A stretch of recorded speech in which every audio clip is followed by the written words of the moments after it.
Buenos días, licenciado. Mi nombre es Anabel León Arancibia y voy a comenzar con la exposición de lo que son las normas de auditoría interna internacional. Y vamos a comenzar con la introducción.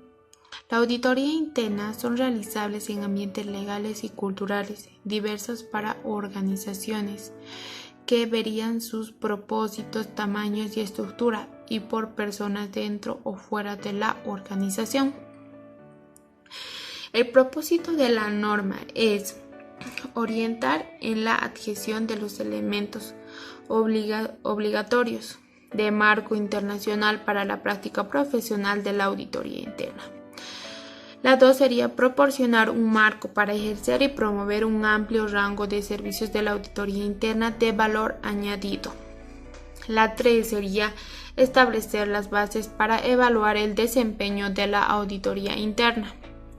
La 4 sería fomentar la mejora de los procesos y operaciones de la organización.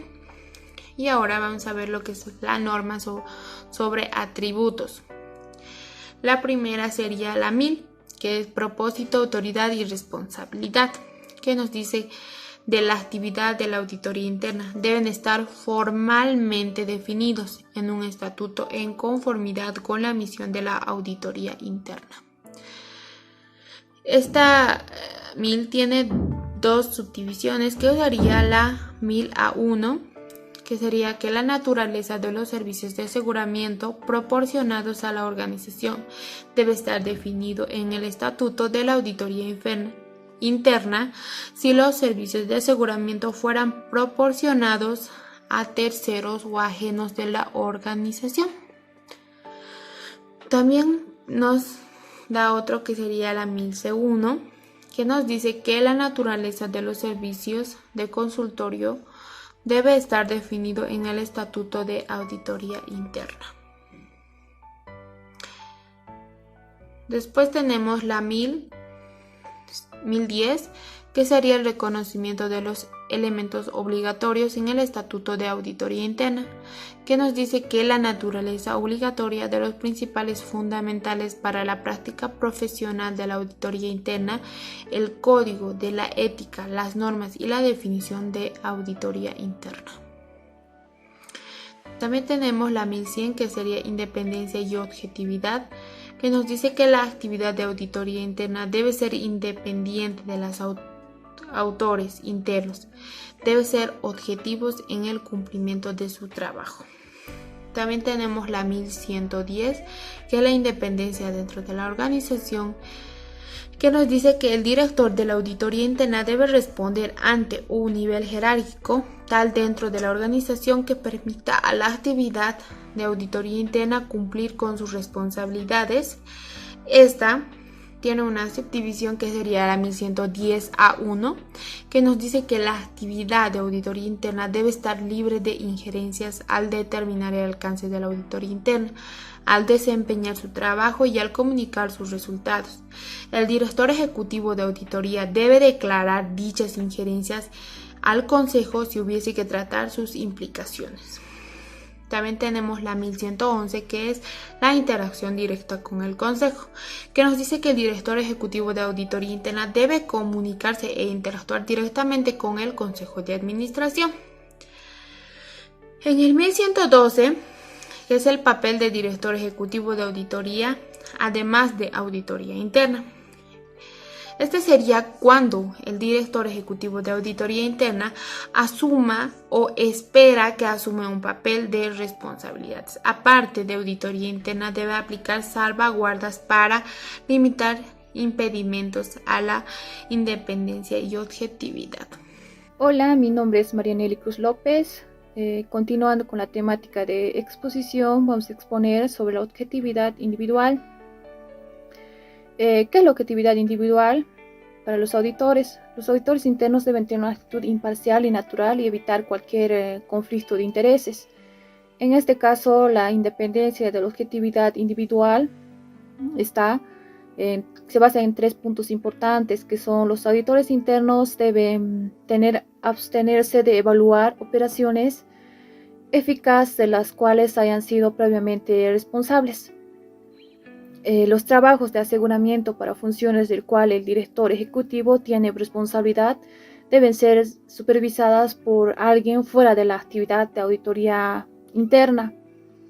En este caso, las actividades de auditoría interna pueden proporcionar servicios de aseguramiento donde haya realizado previamente servicios de consultoría. En este caso se subdividen en dos partes muy importantes que pueden proporcionar servicios de consultoría relacionados de cualquiera hayan sido previamente, en ese caso, responsables de ese servicio. El otro punto importante se tiene el impedimento relacionado con la proporción de servicios de consultoría que se asignan recursos al trabajo. Cabe mencionar también que en la actitud y cuidado profesional, en este caso, el director ejecutivo de auditoría debe tener asesoramiento de asistencia y carezca de conocimientos, en este caso, sobre el tema a tratar. Debe tener los conocimientos suficientes de riesgo, de fraude o forma que se gestiona por parte de la organización. Deben tener los conocimientos necesarios sobre la tecnología que hoy en día generalmente se utiliza la tecnología. Dentro del cuidado profesional, para alcanzar los objetivos necesarios debe tener el siguiente cuidado: la relativa complejidad y materialidad, la educación y eficacia del proceso de control, la detección de probabilidades de error o de fraude, el costo de aseguramiento en relación de beneficios y potenciales. Al ejercer el debido cuidado profesional, el auditor debe considerar la utilización de la auditoría basada en tecnología, como anteriormente lo decía, sobre la actitud. Debe estar alerta a los riesgos materiales que pueden afectar los objetivos. En este caso, las necesidades expectativas de los clientes, incluyendo la naturaleza, oportunidad y comunicación de los resultados de trabajo.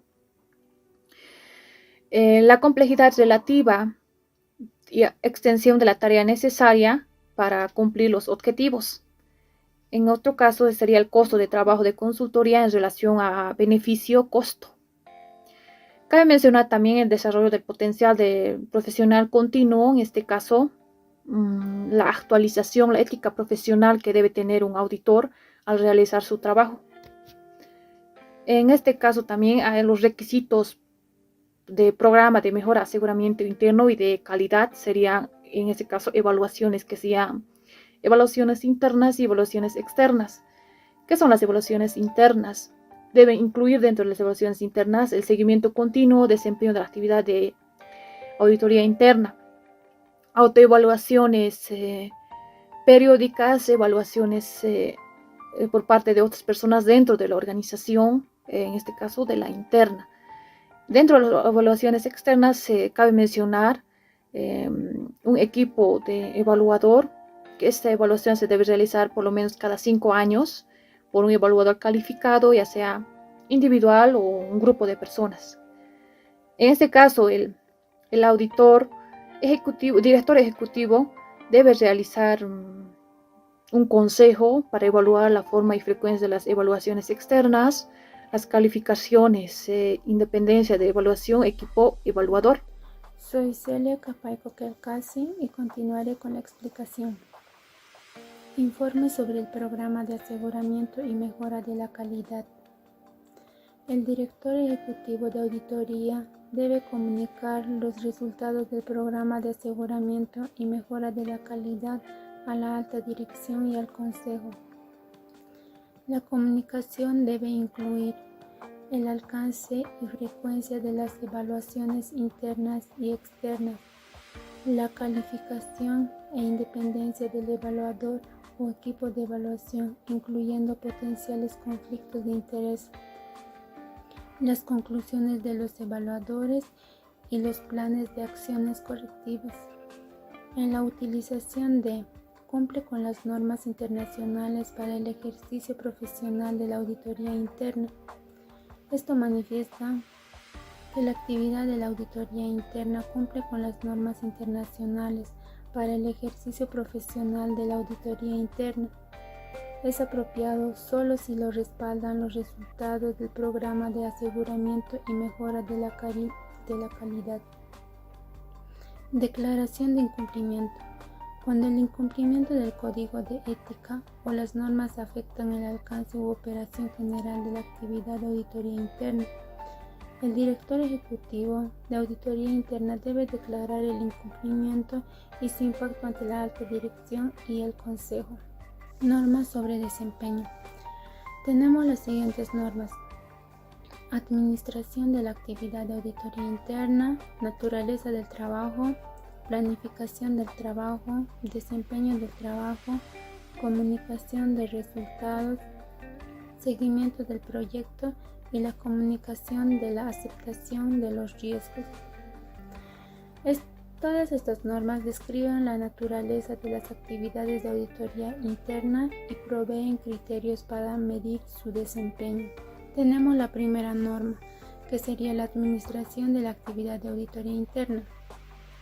El director ejecutivo de auditoría interna debe gestionar eficazmente la actividad de auditoría interna para asegurar que añada valor a la organización.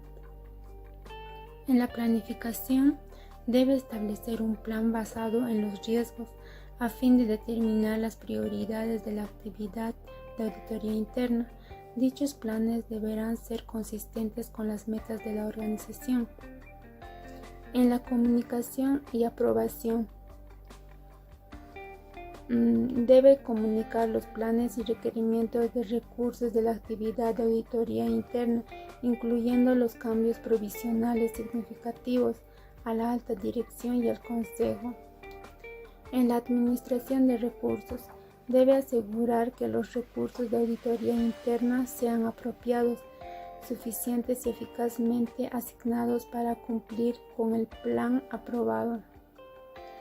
En las políticas y procedimientos, debe establecer políticas y procedimientos para guiar la actividad de auditoría interna.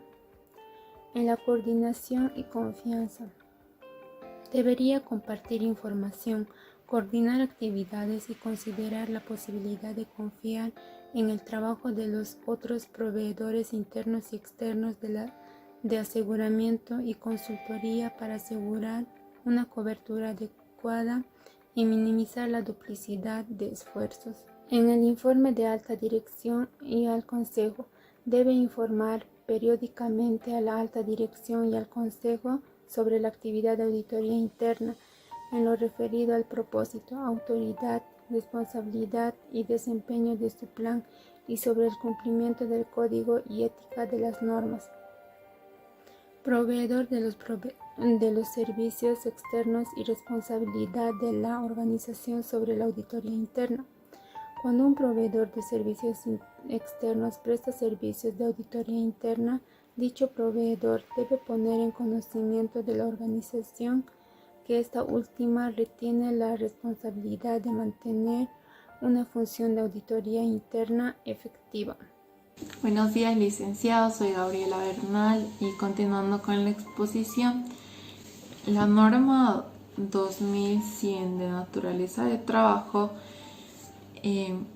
y se utiliza un enfoque sistemático para evaluar y contribuir a la mejora de los procesos de gobierno, gestión de riesgos y control. Y como auditores internos, la credibilidad y el valor añadido a esta mejora al ser proactivos. En la norma 2110 sobre el gobierno se debe evaluar y seguir las recomendaciones apropiadas para mejorar los procesos de la organización, tomando decisiones estratégicas, promoviendo la ética y valores adecuados, asegurar la gestión y responsabilidades eficaces del desempeño de la organización. En el punto A1 de esta norma se evaluará el diseño, la implantación de los objetivos, programas y actividades de la organización relacionados con la ética. En el punto A2 de esta norma 2110 se evaluará si el gobierno tecnología apoya las estrategias y objetivos de la organización. En la norma 2120 se determina si los procesos de gestión de riesgos son eficaces, donde se reúne información necesaria para hacer una evaluación mediante múltiples trabajos de auditoría. En el punto A1 de esta norma se evaluará las exposiciones de riesgos referidas a gobierno, operaciones y sistemas de información de la organización, logrando los objetivos estratégicos, asegurando la información financiera, protegiendo los activos y cumpliendo con las leyes, políticas y procedimientos y contratos.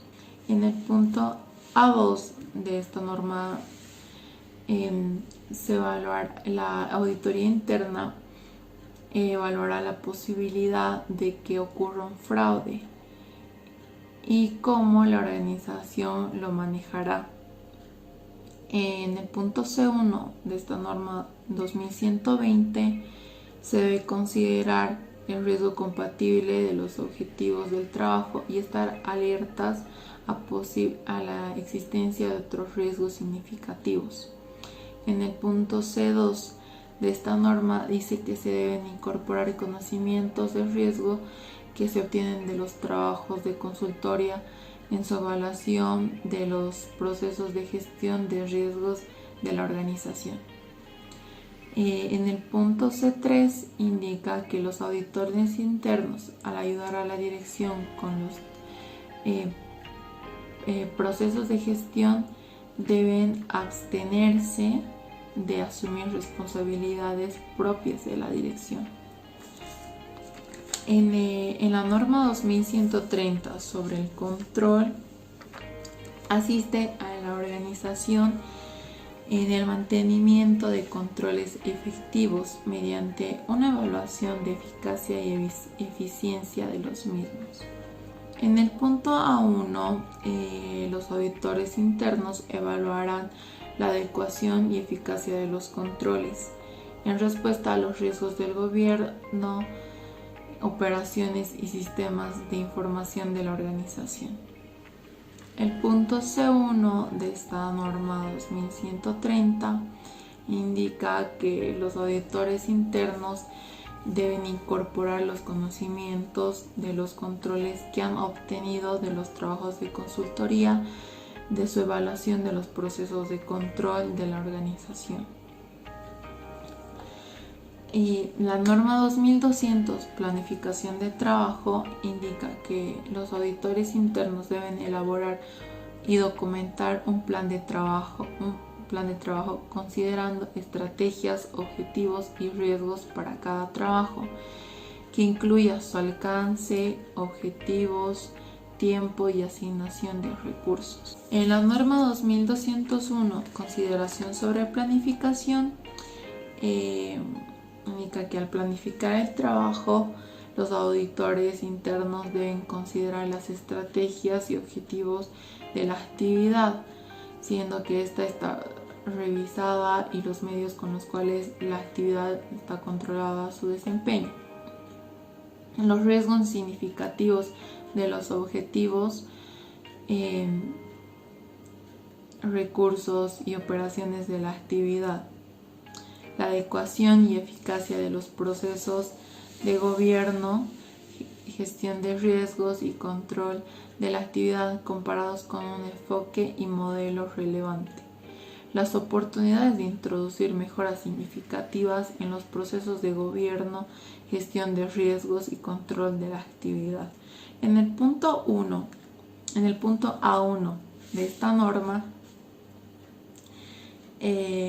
cuando se planifica, al planificar un trabajo para partes ajenas a la organización, se debe establecer un acuerdo escrito con ellos respecto a los objetivos, alcances y otras expectativas, incluyendo las restricciones a la distribución de los resultados del trabajo y el acceso a los registros del mismo.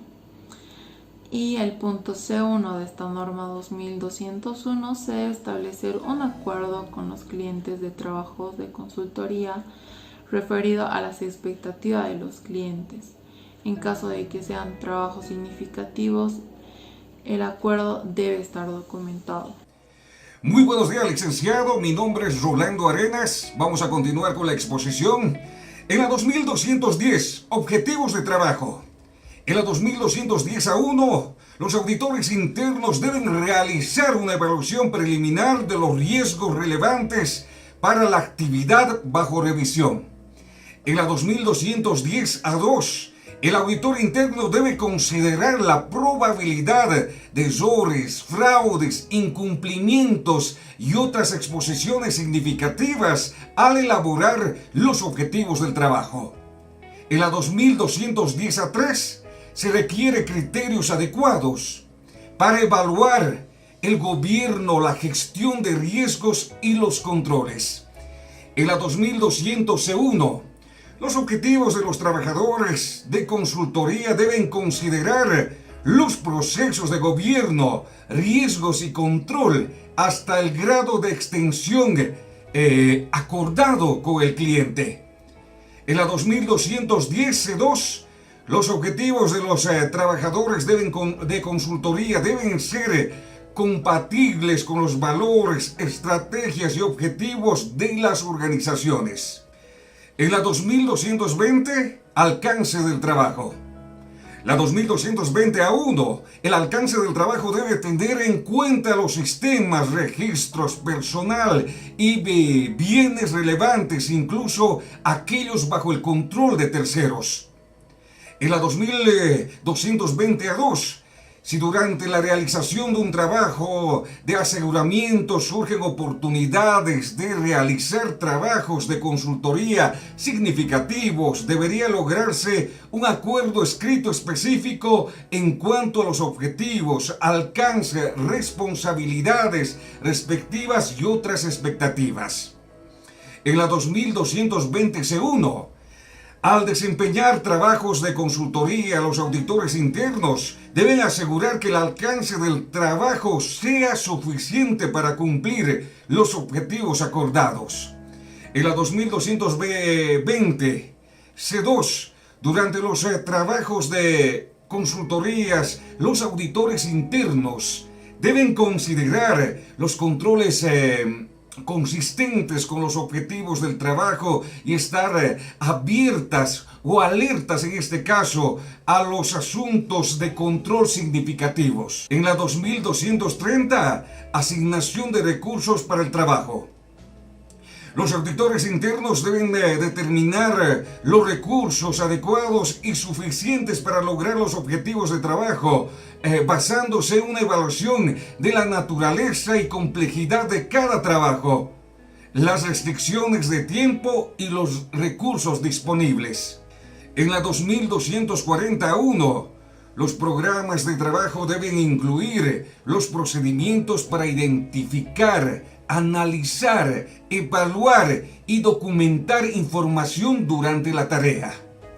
En la 2240C1, los programas de trabajo de los servicios de consultoría pueden variar en forma y contenido dependiente de la naturaleza del trabajo. En la 2240, programa de trabajo. Está la 2300, el desempeño del trabajo. Los auditores internos deben identificar, analizar, evaluar y documentar suficiente información de manera de tal que les permita cumplir los objetivos del trabajo. Buenas tardes, licenciado. Yo les hablaré de lo que es la identificación de la información. La información es suficiente, está basada en hechos, es adecuada y conveniente, de modo que una persona prudente e informada sacaría las mismas conclusiones que el autor. También tendríamos de lo que es el análisis y evaluación. El análisis y evaluación, los auditores internos deben documentar información suficiente, fiable y relevante y útil que les permita respaldar los resultados del trabajo y conclusiones. En el documentación de información tendríamos lo que es el director ejecutivo que auditará debe controlar el acceso a los registros del trabajo. 2330A2, el director ejecutivo de auditoría deberá establecer requisitos de retención para los registros del trabajo, sea cual fuera el medio en el cual se almacena cada registro. En el 2330 C1, el director ejecutivo de auditoría debe establecer políticas sobre la custodia y retención de los registros de trabajos de consultoría y sobre la posibilidad de darlos a conocer a terceras partes, es decir, interna o externa. También se puede hablar de lo que es la supervisión del trabajo en el 2340. El alcance de la supervisión requerida dependerá de la pericia y experiencia de los auditores internos y de la complejidad del trabajo. El director ejecutivo de la auditoría tiene la responsabilidad general de la supervisión del trabajo. También podemos hablar de lo que es la comunicación de resultados. Los auditores internos deben comunicar los resultados de los trabajos. Criterios para la comunicación del 2410 tendríamos las comunicaciones deben concluir los objetivos, alcances y resultados del trabajo. También tendríamos lo que es la comunicación en el 2410 a 1, la comunicación final de los resultados del trabajo debe concluir las conclusiones aplicables, así como también las recomendaciones y también lo que es las aplicables o los planes de acción. En el 2410, cuando te envían resultados de un trabajo a partes ajenas, la organización, la comunicación debe concluir las limitaciones a la distribución y uso de los resultados. También podemos hablar de lo que es el 2410 A2, que sería de lo que se alienta a los auditores internos a reconocer en las comunicaciones del trabajo cuando se observa un desempeño satisfactorio. En las comunicaciones sobre el progreso y los resultados de los trabajos de consultoría varían en forma y contenido dependiendo de la naturaleza del trabajo y las necesidades del cliente. En todo esto podemos hablar lo que mayormente es la comunicación. También podemos hablar en el 420, lo que nos da una referencia a lo que es la calidad de la comunicación. En esto podemos hablar de que es la comunicación debe ser precisas, objetivas, claras y concisas, constructivas, completas y oportunas. También podemos ver en el 2340 de la comunicación de resultados, o también en todo caso podemos hablar también en el 2410 que nos habla de los criterios para la comunicación. Calidad de la comunicación, más que todo se hablaría en lo que es del 2420 o el 2421, son los errores y omisiones que se puede presentar. Se puede hablar también si es una comunidad final, contiene un error u omisiones significativo, director ejecutivo y auditoría debe comunicar la información y comunicar más que todo para la revisión. En el 2430 podemos ver lo que es realizando de lo que es la conformidad con las normas internacionales para el ejercicio profesional. En el 2431 también se habla de lo que son las declaraciones incumpliendo de las normas cuando el incumplimiento con el código de ética, las normas, afecta a un trabajo específico. En el 2440 la difusión de resultados, el director ejecutivo de una auditoría debe difundir los resultados a las partes apropiadas. En el 2450 podemos ver lo que son las opiniones globales. En el 2500 seguimiento del proceso, el director ejecutivo de auditoría deberá establecer y mantener un sistema para vigilar la disposición de los resultados que se puede obtener de los comunicados a la dirección y demás. En 2600 la comunicación es la aceptación de los riesgos cuando el director ejecutivo de la auditoría concluye que la dirección ha aceptado un nivel de riesgo que pueda ser inaceptable para la organización, debe tratar este asunto más que todo con la alta dirección. Y si el director ejecutivo de auditoría determina que el asunto no ha sido resuelto, el director ejecutivo de la auditoría debe comunicar esa situación al consejo. Eso sería todo, licenciado.